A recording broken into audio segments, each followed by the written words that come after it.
Dan saudara, kita kini akan langsung terhubung bersama Pak Trias Kuncahyono. Selamat pagi, maksud kami selamat sore, Pak Trias. Selamat pagi. Baik, waktu Vatikan selamat pagi, Pak Trias ya. Pak Trias, terkait dengan kabar wafatnya Paus Fransiskus, informasi terkini apa Pak yang bisa disampaikan ke kami Pak? Ya, selamat siang Mas. Ya. Memang sudah tersiar di berbagai macam media Mas, semua TV internasional sudah memberitakan tentang wafatnya Paus Fransiskus. Jadi Paus Fransiskus wafat tadi pagi pukul 07.35 Mas. Jadi sudah ada berapa? 3 jam yang lalu ya. 3 jam yang lalu 07.35 dan sampai sekarang kami tadi dapat informasi beberapa saat yang lalu tentang wafatnya Paus Fransiskus. Tentang hal-hal yang lain tentu masih menunggu informasi yang lebih langsung dari pihak Tata Suci. Ya. Tapi untuk tahapan ataupun prosesi berikutnya, Pak Trias, ini apakah langsung ada pemakaman seperti itu, Pak? Tidak, pasti ada waktu berapa hari lagi gitu. Itu tidak ada ketentuannya Mas, ketentuannya yang tentang kapan dimakamkan dan sebagainya itu. Ada ketentuannya semuanya yang mesti kita pelajari bagaimana biasanya pihak Vatikan akan mengeluarkan ketentuan itu. Oke. Ya. Mungkin kalau bisa dijelaskan ke kami Pak Trias terkait dengan mekanisme ataupun prosesi-prosesi yang sekiranya nanti akan dilakukan setelah hari ini Paus Fransiskus wafat, apa saja Pak yang akan dilalui seperti itu? Nah, tentu yang pertama kan pemakaman ya, ada prosesi, ada penghormatan misa dan sebagainya, pemakaman dan sebagainya. Pemakaman kan itu pemilihan paus yang baru. Tapi semuanya ada prosedurnya yang harus ditaati, yang sudah ada ketentuannya itu yang mesti harus kita lihat dulu seperti apa. Setiap kali kan berubah-ubah Mas. Oke, tadi baru saja Pak Trias kami saksikan langsung, tadi ada konferensi pers langsung dari Vatikan. Apa sempat melihatnya juga Pak Trias? Saya kurang ikuti Mas, karena ada banyak banget ini. Orang pada masuk mau cari konfirmasi. Oke, baik. Terkait pemakaman, Pak Trias, untuk siapa saja yang boleh hadir ataupun bagaimana kemudian mekanisme di sana, apakah seluruh umat Katolik boleh hadir? Seperti apa biasanya yang dilakukan? Misalnya kalau berangkat dari pengalaman yang sudah memang semua orang boleh hadir kan, semua orang boleh sekarang melayat kan, semua orang boleh melayat. Itu kan biasa melayat, biasanya ya di lapangan Santo Petrus sana. Ya, biasa akan seperti yang kita lihat pemakaman Paus Yohanes Paulus II, Paus Benediktus dan sebagainya itu kan semua terjadi dan semua umat siapapun yang ingin melayatkan diperbolehkan ya. Dan memang yang masuk ke dalam ke Vatikan itu yang ada pilihan. Tapi kalau masyarakat umum, umat biasanya juga boleh melayat di lapangan Santo Petrus. Oke, Pak Trias, ini kami juga dapatkan informasi bahwa kemungkinan nanti pemakaman paus ini tidak dilakukan secara rumit seperti paus-paus sebelumnya, dan dikabarkan juga akan ada beberapa tradisi-tradisi yang dibatalkan. Kemudian ada juga informasi yang menyebutkan Paus Fransiskus ini menjadi paus pertama yang dalam lebih dari 1 abad ini dimakamkan di luar Vatikan. Kalau dari informasi di sana seperti apa Pak Trias? Ya itu tadi yang awal mula saya sampaikan, kita mesti menunggu penjelasan langsung informasi yang dari pihak Tata Suci.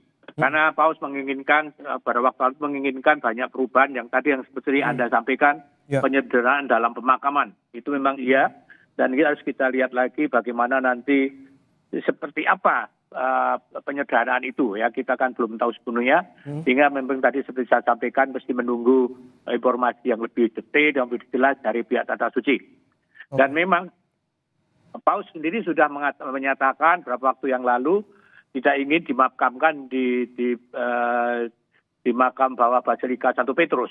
Tapi Paus menginginkan untuk dimakamkan di Basilika Maria Maggiore, juga ada di Roma. Ya, di situ ada jumlah paus yang ada juga 7 paus yang ada dimakamkan di situ. Oke, Pak. Jadi ini memang tadi Anda sampaikan sudah 100 mungkin 1 abad terakhir ini memang paus yang pertama yang dimakamkan di luar Basilika Vatikan. Itu memang tinggal paus tadi saya sampaikan untuk dimakamkan di Basilika Santa Maria Maggiore. Baik. Pak Trias, Ya. tentunya kabar ini sangat mengejutkan karena baru kemarin Paus hadir langsung di Misa Paskah di Vatikan. Nah, terkait dengan kemarin Pak Trias, ketika mungkin Anda juga sempat menyaksikan di sana, bagaimana sebenarnya kondisi Paus Fransiskus di hari Paskah minggu kemarin, Pak? Ya, Mas, memang puji Tuhan saya kemarin ada di Vatikan juga, jadi menyaksikan bagaimana Paus memberikan berkat Urbi et Orbi yang terakhir, ternyata yang terakhir ya, memberikan berkat bagi kota dan dunia yang selalu diberikan pada Natal dan Paskah. Dan pada waktu itu memang begitu banyak orang yang sangat mengharapkan bahwa pada kemarin itu Paus hadir memberikan berkat, karena setelah lebih dari sebulan sakit dan orang menunggu-nunggu kemunculannya, dan ternyata benar kemarin Paus hadir dan memberikan tadi saya sampaikan berkat Urbi et Orbi, berkat kota dan dunia dari balkon Basilika Satu Petrus di Vatikan. Tapi tidak seperti biasanya, Paus tidak berpidato atau menyampaikan homili, menyampaikan khotbah, memberikan pesan-pesan Paskah seperti sebelum-sebelumnya. Pesannya dibacakan oleh seorang uskup agung di situ. Jadi Paus duduk di sampingnya dengan kondisi yang memang habis sakit. Dan kemudian Paus pada mulanya Paus hanya menyapa pendek selamat Paskah, gitu. Hanya menyapa pendek selamat Paskah, saudara-saudara sekalian, umat beriman, gitu. Kemudian disampaikan, dilanjutkan dengan pembacaannya yang pesan-pesan beliau dibacakan oleh seorang uskup. Setelah itu biasanya Pauskus memberikan berkat, dan Paus juga hanya berkata pendek sekali sebelum memberikan berkat, langsung memberikan berkat pada umat tanpa ada prolog dan sebagainya. Setelah itu dan kemudian ketika yang masa ada di bawah bertepuk tangan dan meneriakkan kata dia, nama dia, itu kemudian Paus mengundurkan diri. Tetapi pada waktu itu lain dari biasanya, umat yang ada di lapangan Santo Petrus tidak langsung bubar, masih ada di situ, semua menunggu. Sepertinya semua berharap bahwa Paus akan seperti hari-hari sebelumnya, waktu sebelumnya, untuk berkeliling di lapangan Santo Petrus. Dan benar, beberapa saat kemudian Paus keluar dengan mengendarai jeep putih seperti biasanya, tetapi beda dengan seperti biasanya, Paus tidak berdiri tapi duduk dan mengelilingi lapangan Santo Petrus. Semua jalur dikelilingi, bahkan sampai ke jalur kalah keluar masuk ke wilayah Italia. Dan itu kiranya adalah sapaan terakhir Paus pada umatnya. Saya rasa itu. Sapaan terakhir untuk umat Katolik di sana. Pak Trias, terkait dengan prosesi setelah ini, Pak, itu biasanya untuk perkabungan, itu akan berapa lama dan sampai kapan kira-kira, Pak? Mas, saya masih belum tahu persis, Mas, karena masih menunggu informasi resmi dari pihak Tata Suci. Ya, karena itu mereka yang akan menentukan selanjutnya, Mas. Nanti bisa dikontak lagi. Baik. Pak Trias, ini kan kemarin juga Paus Fransiskus juga sempat menyampaikan pesan yang cukup mendalam terkait dengan perdamaian di dunia, terutama di wilayah Gaza. Bagaimana kemudian Pak Trias menyikapinya, Pak, terkait dengan pesan ini? Ini pesan terakhir juga sebelum Paus berpulang, seperti itu. Memang seperti biasanya ketika memberikan berkat et Urbi et Orbi, itu Paus selalu menyampaikan pidatonya, khotbahnya, dan itu selalu bicara tentang perdamaian dan moral. Yang disorotan kemarin memang konflik di Timur Tengah, di Gaza, Palestina, di Gaza, kemudian di Ukraina, dan sebelah negara di Afrika. Itu yang menjadi concern Paus selama ini. Karena kita tahu itu, Paus sangat concern terhadap perdamaian, dan itulah misi utamanya, mengupayakan perdamaian dunia. Kita tidak habis-habis terus selalu meneriakkan, mengimbu, mendorong semua pihak untuk berdamai. Seperti yang sekarang terjadi di Timur Tengah, kemudian di Ukraina. Paus di Ukraina juga terus berkali mengutus Kardinal Parolin dan yang lainnya di Timur Tengah juga demikian. Kemarin juga bicara soal itu, bicara soal umat Katolik di Gaza, menyerukan perdamaian.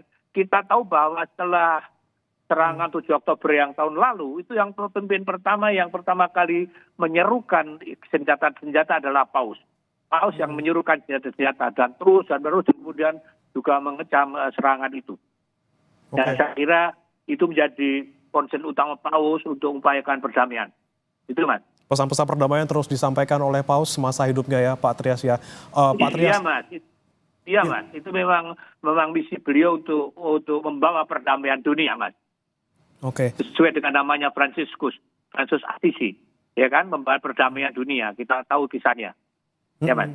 Baik, Pak Trias, tentunya dengan berpulangnya Paus Fransiskus harus ada paus yang akan dipilih selanjutnya seperti itu. Nah, terkait dengan pemilihan paus seperti itu, Pak Trias, bagaimana yang biasa dilakukan sebelumnya ketika ada paus yang mengundurkan diri ataupun meninggal dunia, dan ketika pemilihan tersebut apakah dari perwakilan Indonesia nanti juga akan turut hadir seperti itu, Pak? Jadi setiap namanya didatangkan kursi itu kosong, entah itu paus meninggal dunia atau mengundurkan diri seperti Paus Benediktus XVI yang lain, tentu kemudian akan dipilih seorang pemimpin umat Katolik yang baru, seorang paus baru, seorang uskup yang baru. Jadi itu prosedurnya sudah ada jelas, itu kan ada aturan hukumnya dan sebagainya. Tapi tentu saya tidak hafal.